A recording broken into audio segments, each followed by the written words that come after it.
알로라명입니다. 오늘은 코리안 리그 파이널 시즌에서 제가 사용해서 4강에 입상할 수 있었던 지라치 썬더덱을 소개하는 영상을 가져보려고 합니다. 이제 곧 GG엔드가 발매되는데 더블 블레이즈까지의 환경에 지라치 썬더덱을 알아서 뭐하겠어? 라고 생각하시는 분이 많을 수도 있는데, 새롭게 찾아오는 이벤트인 넘버원 카드샵 매치 선발전 같은 경우에는 시즌 1 동안은 GG엔드 카드가 사용 불가하기 때문에 이 영상을 보시고 나중에 지라치 썬더덱을 짜실 때 참고하시는 것도 좋을 것 같습니다. 소개는 몬스터, 아이템, 서포터, 스타디움, 에너지 순으로 넘어가겠습니다. 포켓몬 카드라인입니다. 지라치는 4장을 넣었습니다. 지라치를 4장 투입한 이유는 특성 때문인데요. 소원의별 특성은 이 포켓몬이 배틀필드에 있다면 자신의 차례 한 번 사용할 수 있는 특성으로 자신의 덱 위에서부터 5장을 보고 그 중에 있는 트랜스 카드 한 장을 상대한테 보여주고 패로 가져올 수 있습니다. 이렇게 소원의 별을 이용한 필요 파츠를 서치함으로써 덱을 유연하게 움직이게 할 수 있고, 그 때문에 스타트를 하는 것이 가장 베스트이기 때문에 4장을 투입했습니다. 그 다음은 주 어태커 카드인 썬더입니다. 썬더는 전기 에너지 하나 발비로 사용할 수 있는 어솔트 썬더란 기술을 가지고 있습니다. 데미지가 10데미지밖에 안 된다고 얕볼 수 있지만 이 차례 이 포켓몬이 벤치에서 배틀필드로 나왔을 때 70데미지가 추가돼서 80데미지 줄 수 있습니다. 이 기술의 데미지가 약점을 계산하지 않는 건 안타깝지만 낮은 에너지 발비와 뒤에 소개시켜드릴 일렉트릭 파워를 사용해서 높은 딜을 낼 수 있다는 점에서 유용한 1.5테커라고 생각합니다. 그 다음은 이 덱에 들어가는 기본 격투 에너지를 활용하기 위한 메시붕 한 장과 차옥차옥 한 장입니다. 메시붕은 격투 에너지 하나 발비로 슬래시 엠머라는 기술을 사용할 수 있습니다. 기본적으로 30데미지이지만 상대의 남은 프라이즈가 4장이라면 90데미지가 추가돼서 120데미지를 줄 수 있는데, 지라치 썬더덱이 힘들어하는 조로아크 GX의 파생덱을 상대로 약점을 찔러서 240데미지로 조로아크 GX를 1탈할 수 있기 때문에 상대의 프라이즈를 이용한 높은 딜을 낼 수 있는 좋은 어태커라고 생각합니다.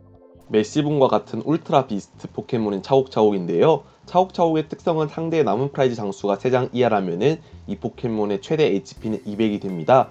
이어서 기술은 격투 에너지 2개와 무색 에너지 하나 발비로 산떨국이란 기술을 가지고 있는데, 110 데미지로 뒷면이 나올 때까지 동절을 던져서 앞면이 나온 수만큼 상대의 덱을 위에서부터 트래시할 수 있습니다. 앞서 말씀드린 대로 이 덱이 조로아크 GX 덱이 대부분 알로라 질퍽을 넣기 때문에 힘들어하는 모습을 많이 보이고 있는데, 알로라 질퍽을 끊으면서 차옥차옥에게 에너지 발비를 모두 만족시켜줄 시에 조로아크 GX가 차옥차옥을 넘지 못해서 그대로 힘들어하는 모습을 보여주기 때문에 한 장 투입했습니다. 더불어 지라치 썬더 미러전을 할 때도 상대가 일렉트릭 파워를 어느 정도 썼다면은 차옥차옥을 한 번에 기절시키지 못하기 때문에 이 차옥차옥으로 프라이즈 레이스에서 승부를 거는 것도 한 가지 방법입니다. 그리고 지라치 썬더 덱이 조로아크 GX 이외에도 힘들어하는 덱이 또도가스 덱이 있습니다. 하지만 프라이즈 계산을 하면서 차옥차옥을 완성시켰을 시 200데미지가 누적되는 동안 상대 포켓몬을 최대한 많이 쓰러뜨릴 수 있는 방향으로 기동시키면 프라이즈 레이스에서도 지지 않을 수 있기 때문에 차옥차옥이 유용하다고 판단되어서 한 장 투입했습니다. 상대 필드에 있는 에너지를 활용해서 한 번에 큰 딜을 줄 수 있는 카프국국 GX입니다. 카프코코콕 GX의 기술 발비는 전기 무발비로, 이 기술을 보고 너무 발비가 높은데 라고 생각하실 수 있는데 이 문제를 특성이 해결해줍니다. 카프코코콕 GX의 특성 에어로 트레일은 이 카드를 패에서 벤치로 내보냈을 때 한 번 사용할 수 있는 특성으로, 필드에 포켓몬에게 붙어있는 전기 에너지를 원하는 만큼 이 포켓몬에게 붙이고, 붙였다면 이 포켓몬을 배틀 포켓몬과 교체할 수 있기 때문에 바로 배틀필드로 나갈 수 있습니다. 이어서 GX 기술 같은 경우에는 상대 필드에 포켓몬에게 붙어있는 에너지의 개수 곱하기 50데미지만큼 줄 수 있기 때문에 레시라몬, 리자몽, GX 같은 높은 기술 발비를 사용하는 포켓몬들에게 큰 유효타를 먹일 수 있습니다. 부족한 전기 에너지를 보충하기 위한 카프고고고 프리즘 스타입니다. 앞에 소개한 카프코코콕 GX가 높은 기술 발비를 자랑하기 때문에 필드에 그만큼 전기 에너지를 많이 붙여놓는 게 중요하겠죠. 하지만 1점 교환을 계속 하다 보면 전기 에너지가 안 남아있는 경우가 있는데, 이때 카프코코콕 프리즘스타를 사용해서 트래쉬에 있는 전기 에너지 2장을 자신의 벤치 포켓몬 2마리에게 각각 한 장씩 붙여주고 곧바로 카프코코콕 GX를 내려놓을 시에 기술 발비를 2개를 만족시켜줄 수 있기 때문에 이 덱에서는 절대 빠져서는 안 될 카드라고 생각합니다. 프리즘스타 포켓몬 카드를 견제하기 위한 마자용입니다. 마자용의 특성 쉐이드 테일은 이 포켓몬이 벤치에 있는 한 서로의 필드에 프리즘스타 포켓몬의 기술을 사용할 수 없고 특성 또한 없어집니다. 메시봉과 차곡차곡 돼서 설명드렸지만 조로아크 GX가 지라치 썬더 덱에 유리할 수 있는 이유는 알로라 질퍽이기 때문입니다. 알로라 질퍽이가 기본 포켓몬의 특성을 막기 때문에 지라치의 특성이 막힘에 따라서 필요한 파츠를 서치하지 못해서 그로 인해서 프라이즈 레이스가 벌어지기 시작하는데요. 이 강력함을 조로아크 GX도 잘 알고 있기 때문에 첫 턴에 메타몽 프림스타와 알로라 질퍽이를 동시에 깝니다. 구즈마로 둘 중 한 마리를 기절시킨다고 하더라도 남은 한 마리가 알로라 질퍽이로 진화하면은 게임이 힘들어지기 때문에 여기서는 마자용을 벤치에 까물로써 구즈마를 사용해서 알로라 질퍽이를 끊고 벤치에 남아있는 메타몽 프리즘스타를 오히려 벤치만 차지하게 하는 카드로 바꿀 수 있습니다. 물론 이 덱에 들어가는 카푸고고고 프리즘스타 또한 특성이 막힐 수 있는데 이 덱에는 교체류의 카드가 많이 들어가기 때문에 마자용이 벤치에 있을 때만 발동하는 특성으로 배틀필드로 내보내고 사용한다면 큰 문제는 없습니다. 상대 패견제를 위해서 넣은 마샤도 카드입니다. 마샤도의 특성 피장파장은 서로의 패를 모두 덱으로 넣고 섞은 후에 내장을 들어가게 합니다. 이런 형식으로 상대 패를 견제하기 위한 용도로 쓰고 있지만 제 패도 덱으로 넣고 썼고 내장을 뽑기 때문에 제 패도 말릴 수 있다는 양날검 역할을 하기 때문에 쓰는 게 조금 주저될 수도 있지만 지라치가 아직까지 소원의 별을 사용하지 않은 상태로 배틀필드에 있다면은 마샤도를 사용해서 상대 패견제를 하고 지라치 소원의 별을 사용해서 제 패를 풀어가는 플레이를 하시면 됩니다. 이번에는 아이템 라인입니다. 부족한 딜을 올려줄 일렉트릭 파워가 4장. 덱의 주된 포켓몬 카드들이 대부분 기본 포켓몬이기 때문에 기본 포켓몬들을 코스트 없이 서치하려고 넣은 레스트볼 4장입니다.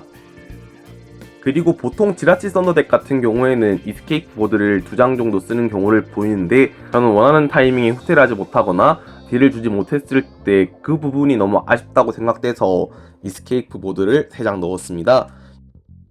이와 관련된 교체 카드로는 포켓몬 교체가 2장, 그리고 동굴 탈출 로프가 2장 들어갔습니다. 일렉트릭 파워와 마찬가지로 GX, EX 한정이지만 딜을 늘려줄 수 있는 구의 머리띠와 하이퍼볼 같은 경우에는 보통 3장을 넣는 모습을 많이 보여주는데 저는 슬롯이 없으므로 2장으로 타협을 받습니다.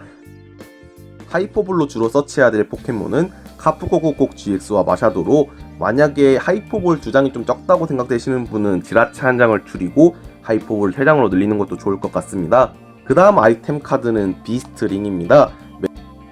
메시분 같은 경우에는 상대 프라이즈가 4장일 때 격투 에너지 1장을 붙이고 슬래시 엠머로 120 데미지를 낼 수 있지만 차곡차곡 같은 경우에는 앞서 설명드린 대로 이 타이밍에 에너지를 채워 공격하게 되면은 조로아크 GX 덱에게 상당히 강하게 나갈 수 있어요. 비스트링을 1장이 모자라다 생각되시는 분은 2장을 넣어도 괜찮을 것 같습니다. 그 다음 넣은 카드는 레스큐 탱크 1장으로 카프고국국 GX나 마샤도, 마자용같이 필요한 카드가 빠르게 트래시 되거나 기절되었었을 때 다시 한번 재활용하는 용도로 넣었습니다. 그 다음 카드인 필드블로우 같은 경우에는 상대 스타디움이나 아니면 도구를 트래시할 수 있기 때문에 미러전이나 예측하지 못할 상황을 위해서 넣었습니다. 그리고 모험 가방 같은 경우에는 아까도 말씀드린 대로 이스케이프 보드에 의한 후퇴가 중요하기 때문에 모험 가방으로 이스케이프 보드나 구의 머리띠를 서치하는 류로 넣었습니다. 앞서 말씀드린 대로 지라치의 자원 서치가 중요하기 때문에 첫 패의 자원을 많이 확보하는 게 중요해요. 때문에 릴리에를 4장 넣었습니다. 그리고 지라치 소원의 별이 트레이너스를 찾아올 수 있지만 에너지를 찾아올 수 없고 때로는 확정적인 서치를 원할 때가 많기 때문에 전진을 4장 넣었습니다. 일렉트릭 파워를 적재적소로 사용하는 게 중요하기 때문에 상대 포켓몬을 어떤 포켓몬을 원하는 타이밍에 끊을까가 또 중요해요. 때문에 구즈마도 4장 넣었습니다. 이번에는 스타디움 카드입니다. 첫 번째 스타디움 카드는 모든 전기 덱에 들어간다고 생각되는 썬더 마운틴 프림스타를 넣었습니다. 이렇게 되면은 전기 에너지가 일발비인 썬더가 에너지 없이 기동할 수 있기 때문에 상당히 유용하고요. 그 다음 스타디움 카드인 상록숲도 상당히 중요한 역할을 하고 있습니다. 상록숲 같은 경우에는 패 한 장을 코스트로 지불함으로써 자신의 덱에 있는 기본 에너지 카드를 서치할 수 있기 때문에 이렇게 기본 격투 에너지를 빠르게 서치함으로써 메시붕에게 붙여줘서 슬래시 엠머를 사용 가능하게 합니다. 그 다음은 에너지 라인입니다. 보통 지라치 썬더 덱에는 격투 에너지가 2장 들어갑니다. 하지만 이 격투 에너지 1장을 메시붕에게 붙여줬다는 시점에서 차곡차곡이 비스트링으로 남아있는 격투 에너지 하나와 전기 에너지 1장을 붙여준다 하더라도 기동될 수가 없겠죠. 때문에 이러한 문제를 해결하기 위해서 저는 격투 에너지를 3장 넣었습니다. 남은 에너지 카드는 전기 에너지 카드인데 전기 에너지를 7장 넣는 편이 패에 적당히 잡힌다고 생각이 되어서 7장을 넣게 되었습니다. 이렇게 해서 코리안 리그 파이널 부문 TCG 마스터 4강 지라치 썬더 덱 레시피 소개 영상을 준비해 보았는데요. 이번 영상도 봐주셔서 감사하고 다음 영상도 더 좋은 영상으로 찾아뵐 수 있게 노력하겠습니다.